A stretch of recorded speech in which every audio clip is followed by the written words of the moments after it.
kita balut buat minimal 1 cm.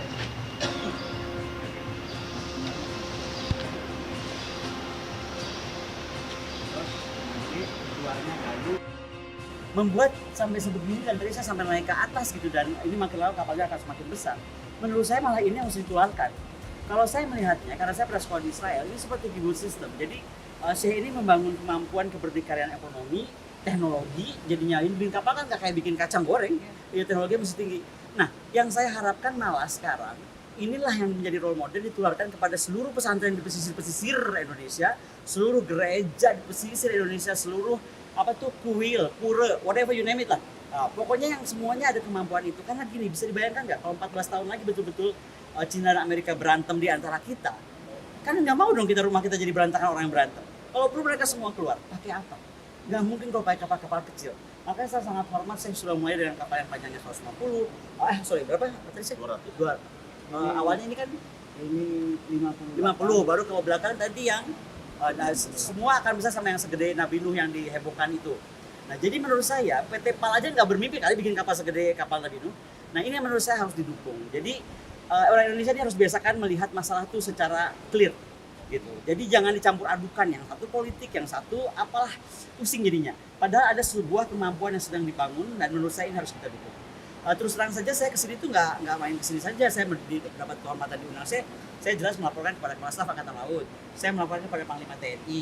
Jadi saya bilang saya itu mau lihat, karena kalau sampai terjadi perang nih, percaya nggak ya, seperti kita contohkan Taiwan, Jepang kemarin saya Kakudegaku di Laut Cina Timur saya, itu yang bergerak kapal nelayan. Nah kalau kapalnya kita nggak bisa bikin sendiri, kalau kemudian nggak bisa cepat bikinnya, kan ini saya bikin ini cepat banget nih, ternyata cuma selama COVID istilahnya nganggur gitu, jadilah kapal.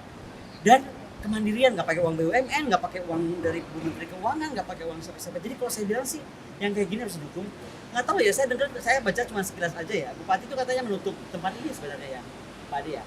Karena IMB lah, kalau IMB mah tuh urus aja tinggal pakai klik-klik dibantuin atau kenapa jadi mesti di ini kemampuan ini di apa ya, dinihilkan. Kalau saya nggak, saya sepakat ini malah mesti dikembangkan. Nanti saya pulang dari sini saya mau lapor sama Kepala Staf, sama Panglima, sama kalau perlu sama Menhan, kalau Menhannya ada. Yang kayak begini mestinya didukung. Karena ini adalah sekali lagi kibbutz kemaritiman kalau saya menyebutnya ya. Bagaimana berusaha sendiri, ngulik sendiri. Tadi saya soalnya dibawa sama Syekh dari mulai model kecil sih ya, kapal kecil, terus jadi kapal agak kecil lagi, agak besar dikit, baru sampai segede gini, ini kan nggak main-main. Jadi itu aja yang kita mesti appreciate, dan saya sekali lagi terima kasih Syekh sudah mengundang saya. Semangat terus Syekh. Semangat. Oke, gitu aja. Menurut Ibu, dengan tidak dikeluarkannya izin untuk tanda galang kapal Al Zaitun itu seperti apa? Saya tuh nggak terlalu tahu apa, karena saya kan harus baca berkas sebenarnya. Cuma kalau saya baca media sekali lagi itu katanya hanya IMB. Dan menurut saya salah satu tugas bupati itu menyederhanakan IMB lah. Yang penting sekarang lihat dong, ini mau dibikin buat apa gitu. Kalau memang buat kemajuan bangsa, buat role model bangsa ini menjadi semakin mewujudkan blue ekonomiknya itu, mewujudkan poros maritim dunianya itu. Kalau saya tuh ngeliat kapal ini, yang di kepala saya bukan ikan saya. Kalau sampai perang, ini mah tinggal dikasih senjata, betul nggak Pak ya? Kita tempel senjata udah, beneran. Kayak waktu saya belajar di kasus Laut Cina Timur itu kan Jepang sama Taiwan akhirnya dikerahkan kapal-kapal nelayan. Not Coast Guard, not the Navy. Ya kan? Ya.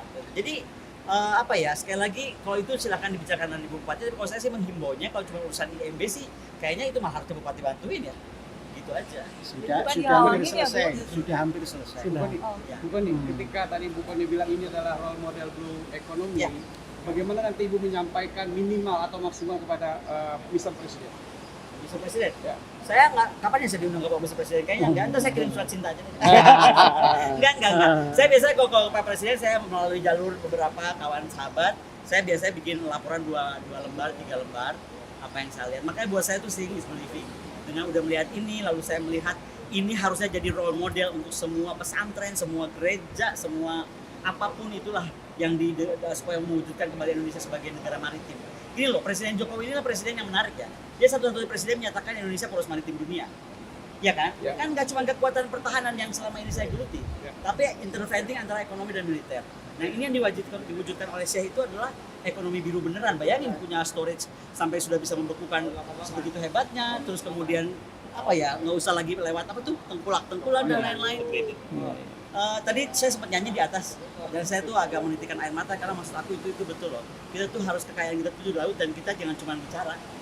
Bangsa ini membutuhkan the doer, not the talker. Ini contohnya. Selamat siang, Mangga. Terima Kasih Bu. Satu lagi Bu. Bu. Naon atuh? Bu Koni, ya, ketika kemarin Bu Koni kan diberikan nama Sudah lu kemana? Jangan jauh-jauh. akan menjadi nama kapal keempat ya, setelah kalinya Pak. Ya.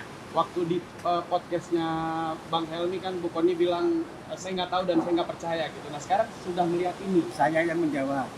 Ya. Yang keempat itu nanti namanya Ratu Koni Rahakundi. Kok saya bilang masih banyak yang layak. Tahu nggak ya? Saya tuh baca buku Aceh ya. Saya. Selepas itu. Oh, baru ya. Sebab apa?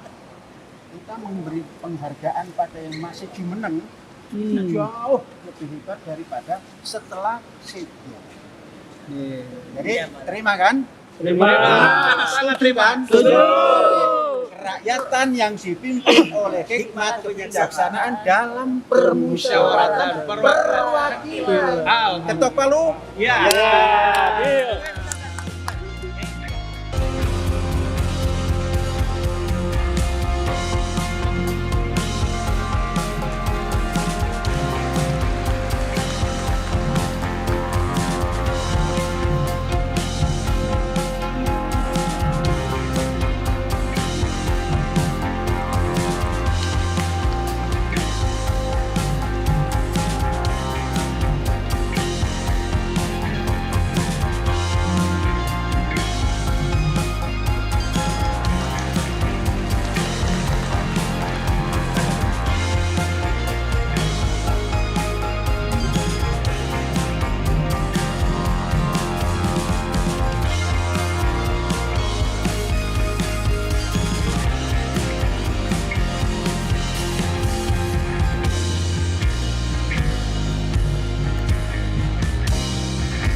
Assalamualaikum warahmatullahi wabarakatuh.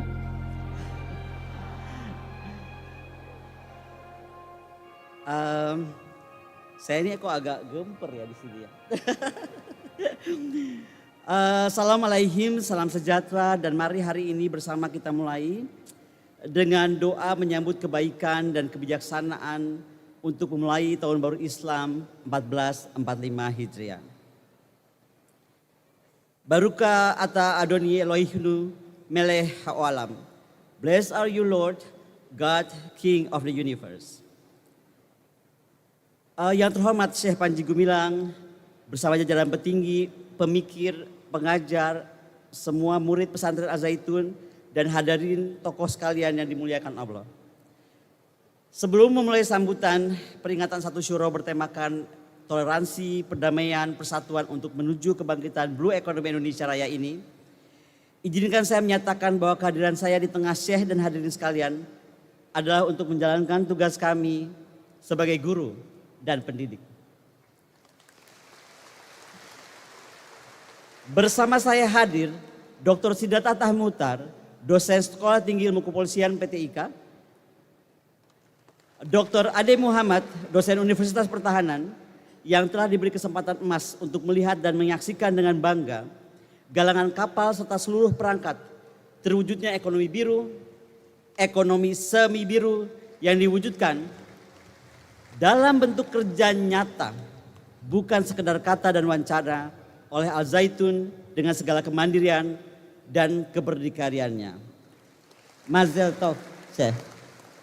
Bersama saya juga, saya didampingi oleh Habib Dula Al-Kaf. Beliau adalah pendamping dari guru saya, Abah Lutfi dari Pekalongan, yang kebetulan tidak bisa hadir pastinya karena juga ada acara di sana. Silakan berdiri, Pak Habib.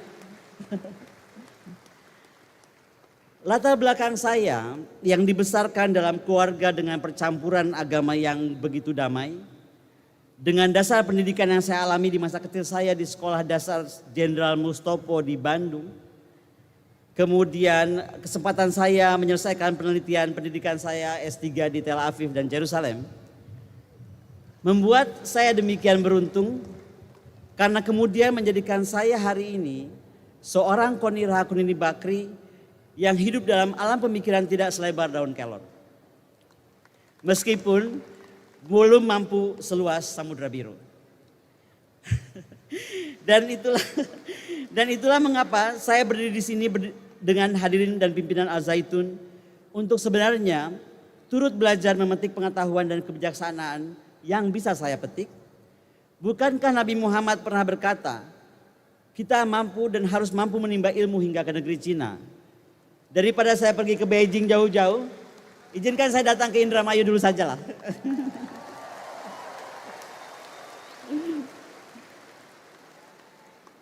Abad pertengahan Eropa yang disusul dengan kejatuhan Emporium Romawi pada 1330 mengawali era kegelapan Eropa, dan ini adalah era di mana tumbuh berkembang gerakan anti ilmu pengetahuan. Di Indonesia, abad kegelapan terjadi karena dua hal. Ketika era kolonialisme dan kemudian kita memasuki era baru. Era sok pintar, sok paling tahu, dan sok paling benar di tengah-tengah abad smartphone yang berada di tangan 6,48 miliar penduduk dunia dengan pertumbuhan penjualan 5% per tahun dan urutan aktif smartphone user pertama Cina, kedua India, ketiga Amerika, keempat Indonesia, kelima Rusia, dan keenam Jepang. Pertanyaannya, mengapa Cina, India, Amerika, Jepang menjadi semakin maju, kreatif, inovatif, dan bijaksana dalam penggunaan smartphone, sementara silakan nilai sendiri kemunduran tata pikir, tata adab, dan kebijaksanaan kita melalui smartphone di tangan kita. Yang terhormat Syekh Panji Gumilang bersama jajaran petinggi pemikir, pengajar, semua tokoh pesantren Az-Zaitun dan hadirin sekalian yang dimuliakan Allah. Pada awal ke-8 dimulai sebuah gerakan dari dunia Arab yang kala itu baru masuk pada era Bani Abbasiyah di abad 6 dan 7 sebelum Masehi, dengan program dibiayai negara untuk translasi naskah-naskah Yunani kuno dengan gerakan Geraeko. Terdapat dua faktor pendorong. Pertama, kesuksesan Bani Umayyah dalam meliterasi masyarakat Islam dan adanya kebutuhan pada pola berpikir maju untuk mencapai kemajuan yang lebih melompat lagi. Hal ini didapatkan melalui pemahaman naskah-naskah dan arsip Yunani kuno, Sokrates, Aristoteles, Plato, Pythagoras, dan lainnya. Kaum pelajar Islam seperti Al-Farabi, Ibnu Sina, Ibnu Rus, Al-Jabar, dan lainnya sangat mengandungi cara berpikir para pemikir kuno Yunani. Bahkan mereka tidak segan mengakhiri mereka dan meyakini mereka sebagai pengikut Plato dan menamai diri mereka Neoplatonik. Banyak sajak lagu diciptakan dan pengetahuan diciptakan. Prinsipnya adalah satu, manusia adalah binatang yang bertanya. Semakin banyak bertanya, maka dia akan semakin paham akan dunia, ilmu pengetahuan, dan akan semakin maju dan utuh menjadi manusia yang sebenar-benarnya. Pemahaman ini menjadikan dasar untuk mempertanyakan segalanya dan berusaha mendapatkan jawaban atas pertanyaan itu dengan 3 metode ilmiah. 1 burhan, 2 jadal, 3 katabah. Maka ketika kita asik bermain pada pertanyaan dan mencari jawaban, banyak karya ilmiah lahir. Ingatkah kita buku textbook kedokteran modern pertama dunia yang berjudul Qanun al-Fatib atau The Canon of Medicine? Ini disimpan di Paris saat ini bukan karena hal-hal gaib, tapi melainkan mengangkat semangat Iqra dari Al-Quran. Al-Quran memberi perintah untuk membaca dengan filsafat Yunani kuno yang memberikan pencerahan dan arah berpikir logis. Ibn Rus menciptakan ilmu kedokteran melalui riset panjang dan Iqra menjadikan pengamatan alam serta makhluknya. Maka hasilnya bukan saja kitab kedokteran, melainkan juga desain-desain rumah sakit yang kita kenal, yang kemudian ditiru oleh Raja Prancis Louis XIV dan kemudian diambil dari rumah sakit buatan Ibn Rushd di Ankara, Turki.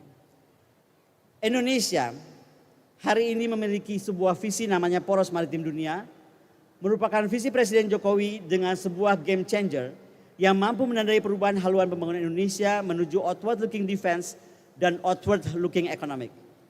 Mampu mencapai keberdikarian dalam infrastruktur, teknologi maritim, dan dirgantara, di mana ambisi maritim ini bukan saja untuk memenuhi kepentingan nasional, tetapi juga untuk mencapai posisi sebagai negara poros dalam regional dan global. Di era smart world ini, dengan senjata smartphone yang digunakan oleh kita dengan cara-cara tidak smart, kita harus berani mengakui bahwa kita telah mengalami kekosongan intelektual dan kompleksitas rendah diri terkait pemikiran, kebijakan strategis, dan kita sekarang berhenti bicara tentang ideal military posture, fleet in being, command and control, bahkan mungkin lupa bagaimana caranya kita menguasai laut. Hal di atas adalah kecacatan yang tidak membuat saja Indonesia kehilangan tradisi strategis dan implikasinya, tapi juga berdampak magnitud pada isu ekonomi biru, pertahanan, serta isu kebijakan luar negeri di tingkat regional dan global. Mengapa momen 1 Suro ini menjadi momentum penting bagi saya dan kita semua untuk berefleksi diri dengan harapan akan diikuti oleh banyak manusia Indonesia lainnya? Sejarah dapat menjadi referensi untuk meningkatkan perencanaan dan pelaksanaan masa depan. Bagaimana menggunakan perspektif sejarah untuk menyusun strategi maritim berbasis kontrol dan penguasaan ekonomi seperti yang dilakukan oleh Al Zaitun agar mampu dengan jelas mengidentifikasi bagaimana menyempurnakan kebijakan dan strategi mencapai kepentingan nasional kita. Leluhur kita memiliki visi maritim yang tegas dan konsisten, memiliki strategi perang laut dan komit dalam mewujudkan kemampuan command of the sea. Rainha de Jepara, Ratu Kalinyamat, adalah musuh yang dihormati Portugis karena armada perangnya dan pemerintahannya mampu mendukung industri galangan kapal. Dengan satu, menyediakan analisa tentang tren ekonomi, jalur perdagangan, kemudian memfasilitasi kontrak dengan aktor ekonomi dagang, mengembangkan industri biru dengan analisa informasi, dan menyesuaikan persyaratan-persyaratan yang diperlukan. Kejayaan kerajaan Gowa yang berlangsung dari zaman Raja Gowa Karaeng Tumaparasi Kalona hingga zaman Raja Gowa Sultan Hasanuddin di tahun 1669 menjadi kerajaan maritim besar selama 149 tahun. Kemudian di puncak kejayaannya ditopang oleh sebuah kebudayaan besar maritim. Di dalamnya ditemukan filsafat maritim, tradisi maritim, nyanyian laut, undang-undang kelautan, mitologi kelautan, astronomi, astrologi, seni, arsitektur, benteng, dan seterusnya. Kemudian Perang Makassar dicatat sebagai perang laut terbesar dalam sejarah CVOC, di mana kemudian ditandatangani perjanjian Bungaya yang isinya antara lain, orang Bajo bukan lagi rakyat Goa tapi menjadi anggota VOC. Raja Goa harus memerintahkan rakyatnya pindah dari pesisir ke pedalaman.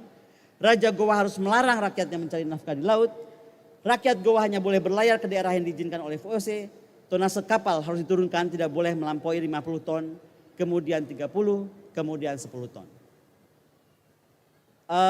Apa yang saya ketemukan di dalam kunjungan saya bersama Syekh Panji Gumilang kemarin di galangan kapal Al Zaitun, menurut saya adalah membuktikan bahwa masih bersembunyi semua semangat leluhur kita dalam aliran-aliran yang sewaktu-waktu muncul sebagai gerakan-gerakan sosial yang berskala kecil tetapi dapat menjadi masif kalau kemudian diikuti oleh yang lainnya.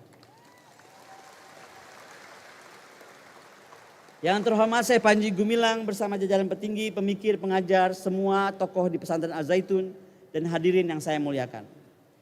Mari kita sekarang berbicara tentang keberdikarian industri galangan kapal. Pasar pembuatan kapal global bernilai sekitar 120,6 miliar dan akan menjadi 175 miliar dolar pada tahun 2025. Secara geografis, Asia Pasifik saat ini merupakan pasar pembuatan kapal terbesar. Meningkatnya perkembangan transportasi regional juga pembuatan kapal secara signifikan mempengaruhi pertumbuhan pembuatan kapal dan Cina menyumbang 37,2% pasar pembuatan kapal global.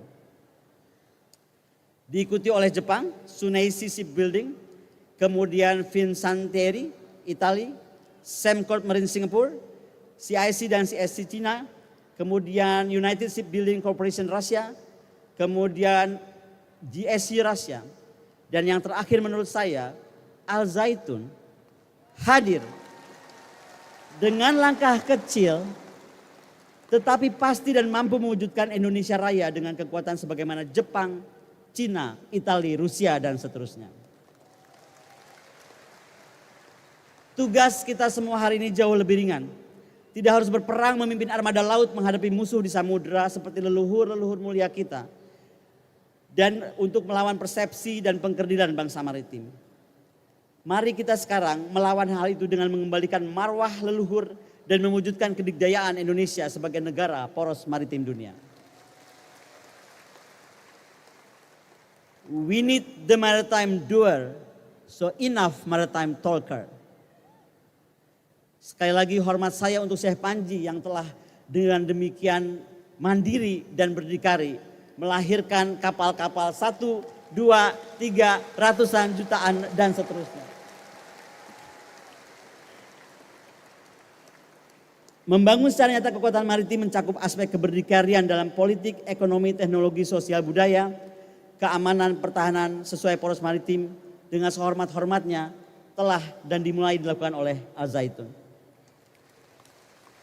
Ibn Rus, Ibn Sina, Al-Jabar dan lainnya mengantarkan umat Islam pada era keemasan melalui cara non-perang, apalagi perang agama, tetapi melalui pencapaian ilmu pengetahuan yang dikombinasikan dengan perdagangan.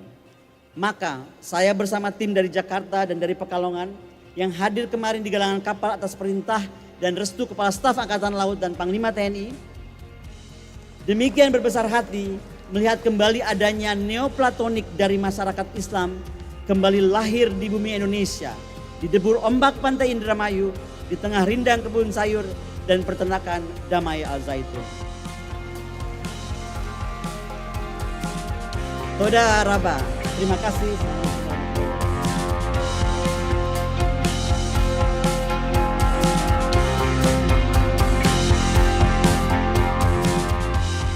Selanjutnya, pemberian cenderamata dari Ibu Dr. Koni Rahakundini Bakri MSI kepada Yang Amat Berhormat Syekh Az-Zaitun.